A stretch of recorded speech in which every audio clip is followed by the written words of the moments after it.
y dejamos esta oración en tus pies, Señor, en el nombre de Cristo Jesús. Amén y amén.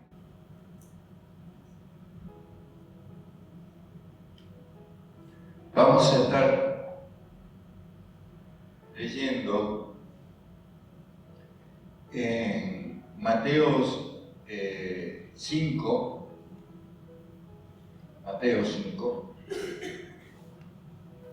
versículos 22 y 23. No, 21 y 22.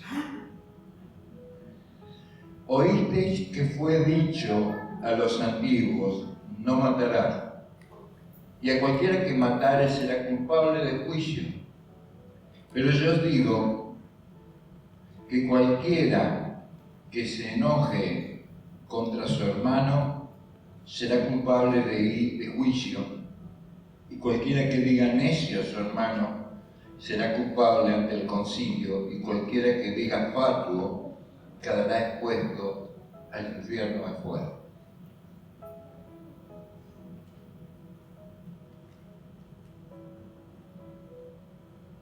Si ustedes se fijan en el versículo 22, deja aclarado 3 puntos claves, ¿no?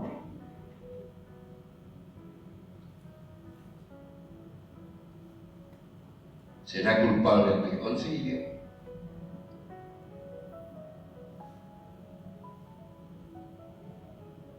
será culpable de juicio el primero, ante el concilio el segundo, y el tercero quedará expuesto al fuego, al infierno de fuego. Acá tenemos una anatomía psicológica de la ira, la arquitectura del lenguaje y el asesinato silencioso. La predicación se llama La ira prohibida. Seguro que ustedes aquí nunca se enojan hasta el punto de estallar en ira, ¿no? ¿Sí? A veces. Bueno, lo vamos a ir viendo. Dejemos que el Espíritu Santo sea el que trabaje.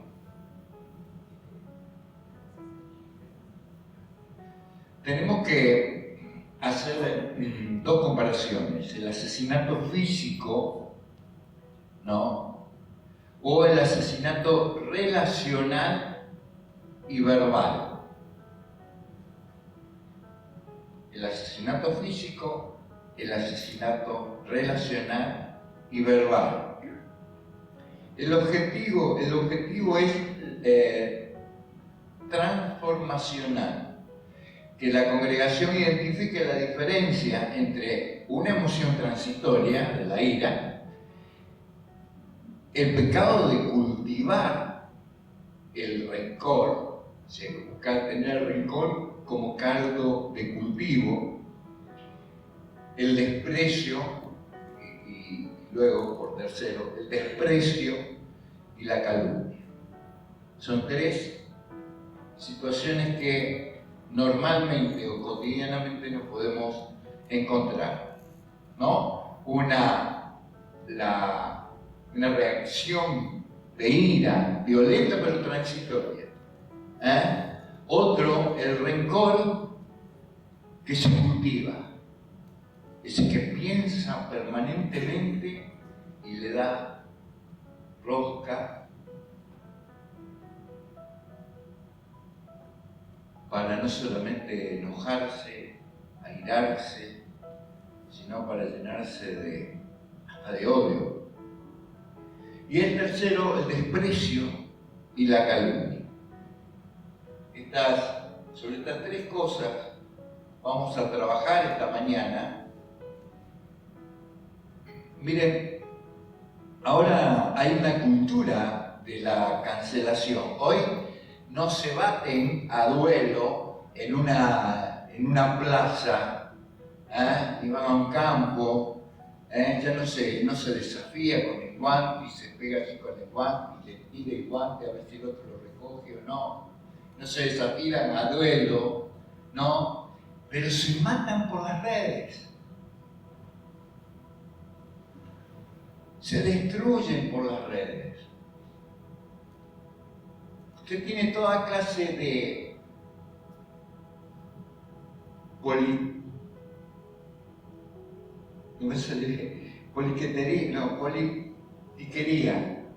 politiquería. No fácil la palabrita, no fácil para poder decirlo. Politiquería, pero hay politiquería en todo aspecto, no solamente en el aspecto político, ¿no? Eso que uno es de un bando y del otro, sino que usted va a ver esta situación en otros aspectos también, ¿no? Cuando se opina, lo podríamos haber, lo vimos o lo vemos con un pastor muy famoso que quiere ser presidente, y las opiniones que hay, usted puede tener su opinión, está bárbaro, ¿no es cierto? Pero de ahí a meterse en las redes y destruir, o sea, también eso es politiquería. Politiquería.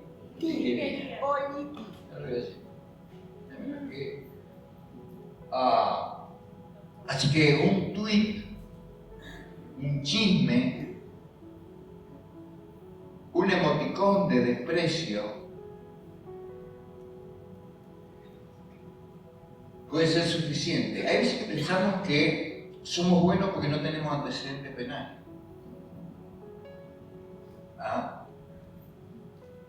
La pregunta sería, ¿cómo está nuestro historial delante del tribunal divino? Y no piense en el historial del hermano, piense en su propio historial. Acá la atención del texto está en una palabrita, nada más. No matarás, Éxodo 20:13. Y eleva la vara a un lugar muy incómodo. Pero resulta que el estándar de Dios no nos mide por cuántos cuerpos nosotros dejamos tirados en la calle, sino cuántas personas destruyes en tu mente y en tu boca. Hay, como dije, 3 cosas en las que vamos a trabajar: la ira descontrolada, el desprecio intelectual o social y la destrucción del carácter del prójimo. Esas son maneras, formas de homicidio en el corazón.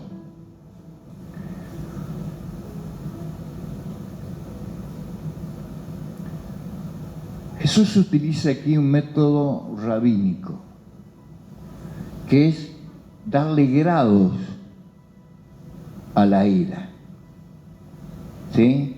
Y nos detalla las consecuencias espirituales de darle grados a la ira. Vamos por el primer nivel. La anatomía del enojo incubado.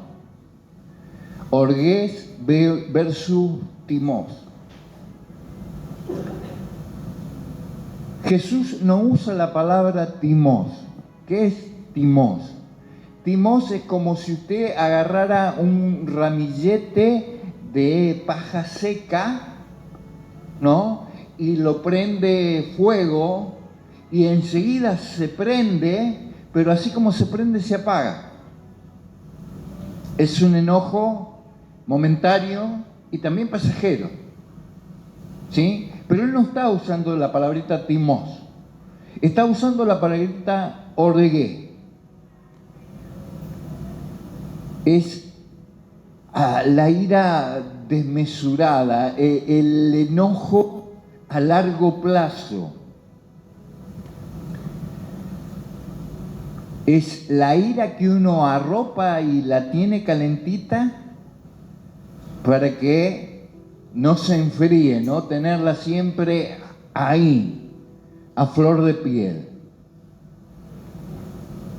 El resentimiento que nosotros cultivamos y no nos negamos perdonar. Entonces aquí es la ira como caldo de cultivo, o sea, el resentimiento abrazado y no dejar que se sane. A veces que abrazamos ese resentimiento, tenemos que tener la razón con esa persona para no convalidar ninguna de sus acciones, ninguna de sus palabras, ninguno de sus gestos. Nosotros esta semana pasamos una semana bastante difícil. Yo decía esto, algo que no podría haber salido de mí, ¿no?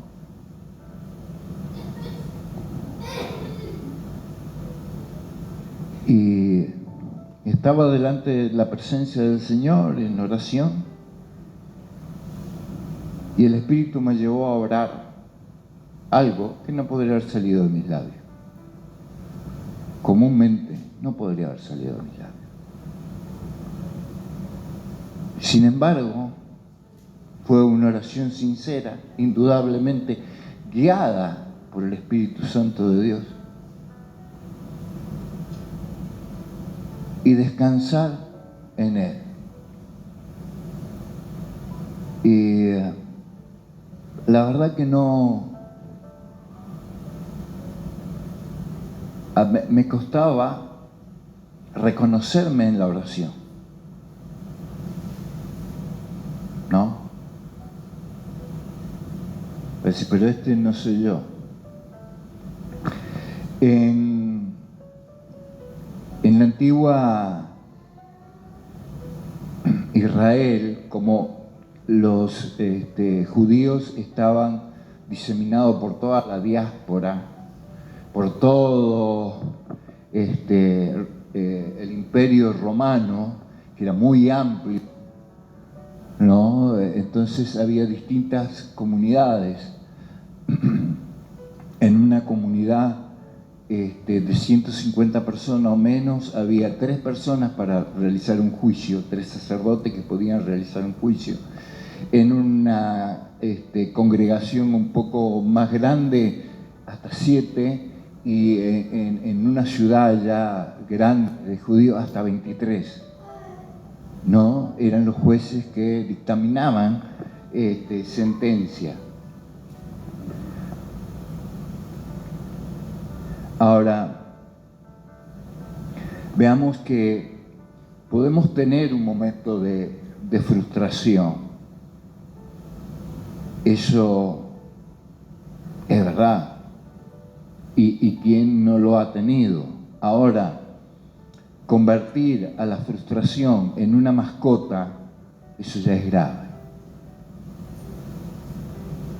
Convertir a tu enojo en el perrito que te acompaña para todas partes, eso es grave.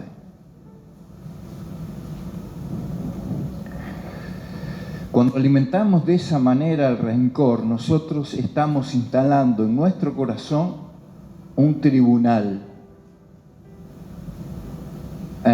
para emitir un juicio. Santiago 1:20 dice el siguiente. Nos recuerda,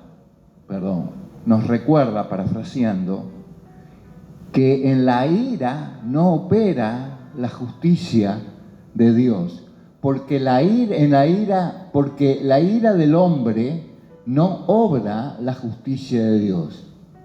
Me parece que le falta un nen. Porque en la ira del hombre no opera la justicia de Dios. Amén. Séneca dijo, una locura breve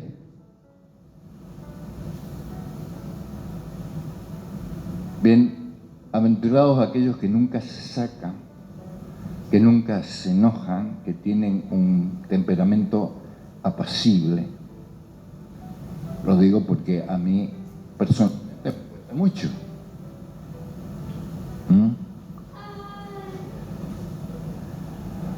Ahora veamos el segundo nivel, la arquitectura del desprecio, Raka. Mire, Jesús pasa del corazón a la boca. ¿Se entiende? Recién estábamos en el corazón del hombre y ahora pasamos a la boca del hombre. Es emitir palabras con un tono de desprecio. Es decir, llamar cabeza hueca, idiota, tonto. Y esto desde una superioridad arrogante, ¿no? Ya sea por dinero, por estatus social, o peor todavía, por orgullo espiritual.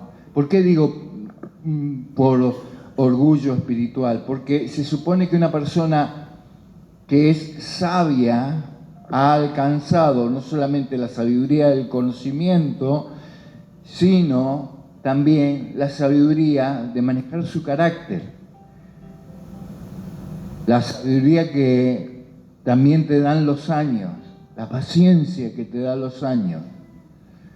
Entonces vos podés encontrar en un joven o ver en un joven que esta sabiduría no existe, que solamente existe la sabiduría intelectual.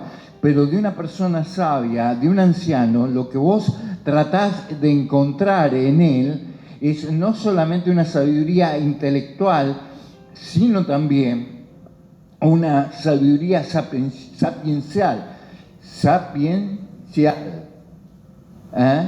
que se logra con los años, que se logra a través de la práctica, de la praxis.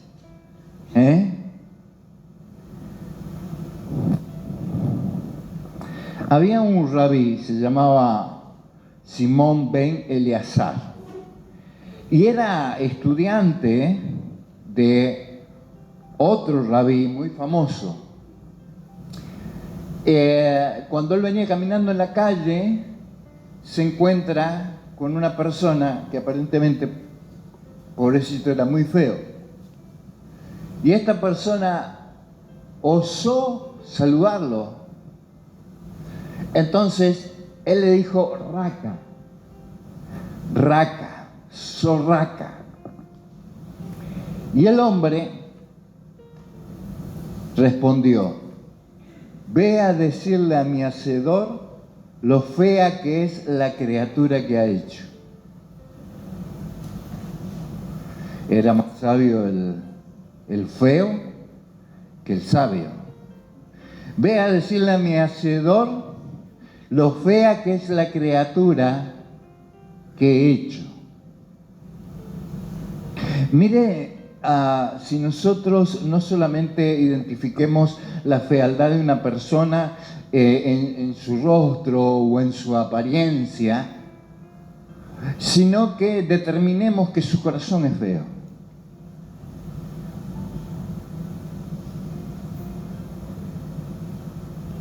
El tema es que la palabra de Dios me dice que no hay justo ni un uno, que somos una llaga de pecado de la planta de nuestros pies hasta la mollera de nuestra cabeza, que nuestro corazón está infectado, que es una podrida llaga.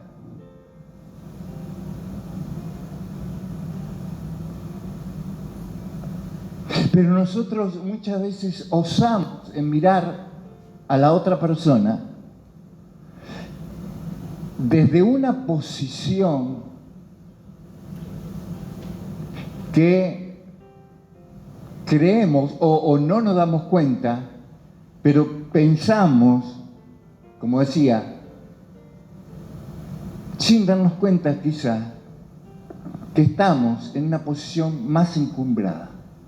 ¿Por qué? Porque somos hijos de Dios, porque nos ha sido revelada la palabra, por el Espíritu Santo de Dios, ninguna de estas cosas son propias de la persona. O sea, si Dios en su misericordia quiso revelarme el Evangelio, ese Evangelio, tendríamos que ver el Sermón del Monte, que ya lo vimos en muchas prédicas, ¿no es cierto?, es para personas pobres, desamparadas, que lloran su pecado, en muchas otras.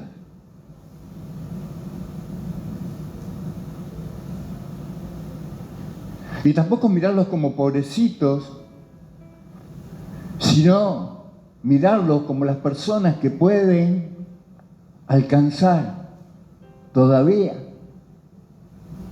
a Cristo y ser rescatados como por el fuego, arrebatados de un momento para otro para el reino de los cielos.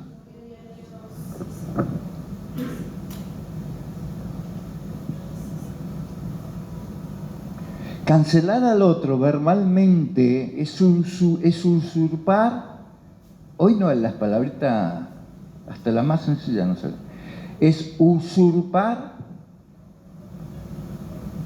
el lugar del tribunal de Dios en nuestro corazón. Ahora vamos a ver el asesinato de la reputación. Morós y el basurero de fuego. El tercer nivel es llamar al hermano morós. No significa tonto de inteligencia, como lo que vimos recién, sino un necio moralmente. El chisme malicioso que ensucia el carácter de una persona, que destruye el buen nombre y tacha al otro de persona inmoral o corrupta. Es el asesinato de la reputación. Es matar a la reputación del otro.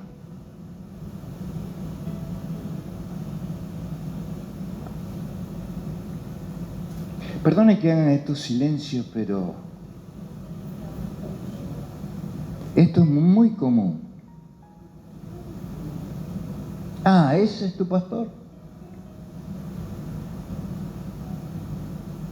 Ah, ¿es el líder en tu iglesia?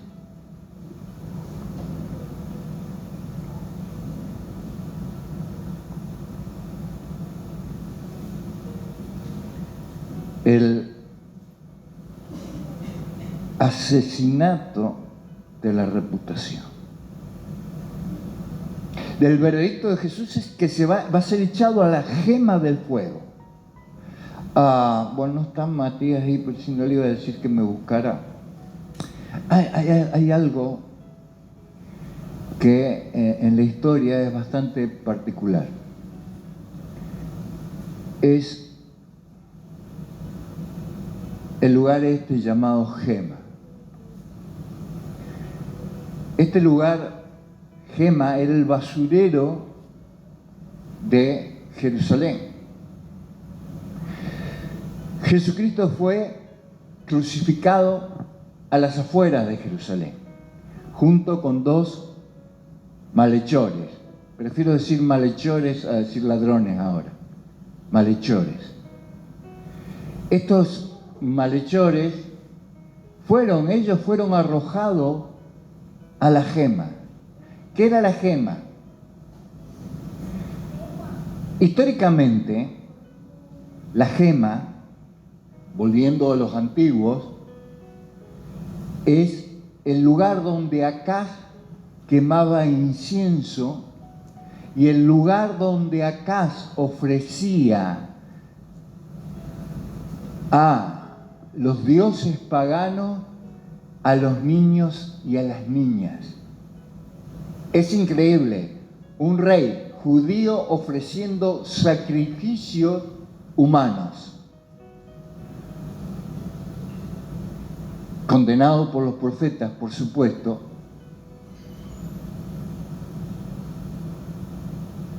Ese lugar fue abolido, pero se lo tuvo como desértico, aunque no era un desierto, no estaba lejos de Jerusalén, aunque no era un desierto, pero se lo tomó como desértico. Un lugar donde es inhabitable. No sé si en la actualidad será habitable o no, pero en aquel tiempo era un basurero donde permanentemente estaba prendido el fuego y donde salía, dicen los historiadores, como una columna de humo y que hacía una nube, ¿no?, negra, y ahí eran echados toda la basura, y también fueron echados eran echados, ¿no?, estos dos delincuentes. Cristo no fue echado ahí. Dios no lo permitió. Él no vio corrupción.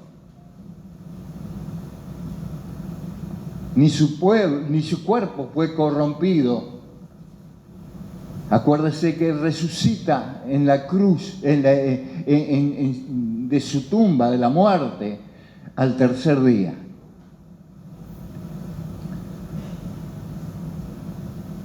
Ahí hay un gusano en medio de la basura que parece que siempre está vivo, ¿no? Y el fuego que arde permanentemente. Entonces dice: pero os digo que cualquiera que se enoje contra su hermano será culpable de juicio. O sea, tiene que ir a juicio el que se enoje contra su hermano. Cualquiera que diga necio a su hermano será culpable ante el concilio, y cualquiera que le diga fatuo quedará expuesto al infierno de fuego. A eso se llamaba, a la gema, o gena.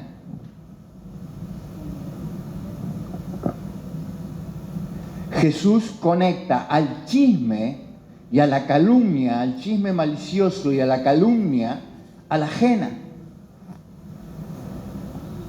Lo conecta al infierno. ¿Calumniaste? ¿Mentiste? ¿Hiciste pedazo de la reputación de otro?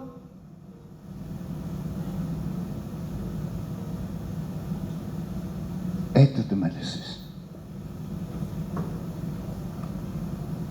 La ajena, el infierno, donde el gusano no muere nunca, en donde el fuego arde permanentemente. En mis meditaciones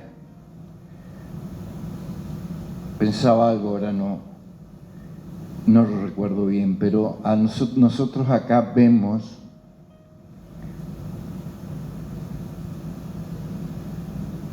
nuevamente que Jesucristo es la ley, es la voz de la ley en la tierra. Vemos que Jesucristo está sobre la ley, porque podríamos decir que lo peor que hay es matar a alguien, ¿o no?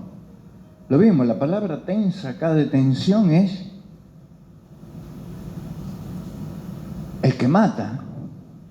Oíste que fue dicho a los antiguos: no matarás, y cualquiera que matare será culpable de juicio. Pero Jesucristo dice, no solamente cualquiera que matare. Porque conocía el corazón del hombre. Entonces Él eleva la vara por encima. Pero ¿puede haber algo peor que matar a una persona? Sí, dice Cristo. Hay algo peor. Él está por sobre la ley. ¿La cumplió la ley? Absolutamente. Fue la ley que caminó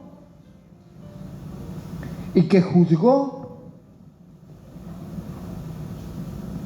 pero también la gracia que perdonó a todo el mundo de pecado. ¿Te identificás con alguno de estos títulos, de estas tres situaciones? Una situación del corazón, una situación de estatus, una situación de boca. Todavía podés arrepentirte y buscar a Cristo de todo corazón y pedir perdón.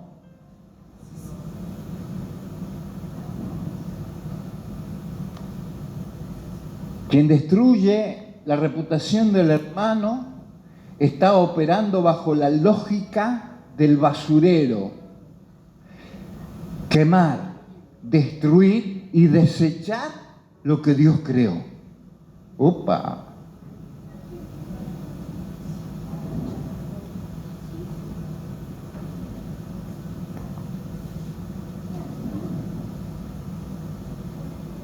El homicidio comienza mucho antes de derramar sangre. Comienza en la ira que no quiere olvidar, o en el tono despectivo con quien tratamos a las personas, con aire de superioridad, o con calumnias, chismes que destruyen la reputación de alguien. La pregunta es cómo salimos de este ciclo de ira. Ir a la cruz de Cristo. Mirarnos como Él nos vio. Cristo fue tratado también como un necio moral. Fue crucificado en las afueras de la ciudad. Él absorbió nuestro propio infierno, nuestra propia jena, para darnos su gracia.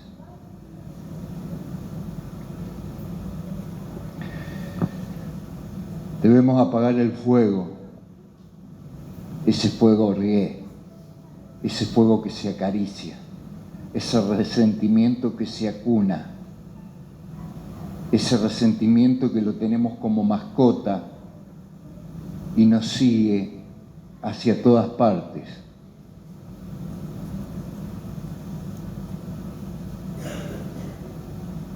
Bueno,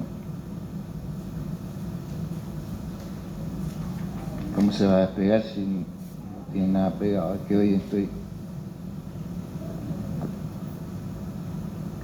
Y otra de las cosas es no usar nuestra boca como basurero de la comunidad.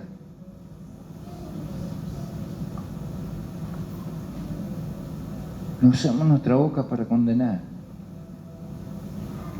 Pero pastor, hay veces que te sacan para... Deja que sea Dios. No acumules ira, bronca, resentimiento.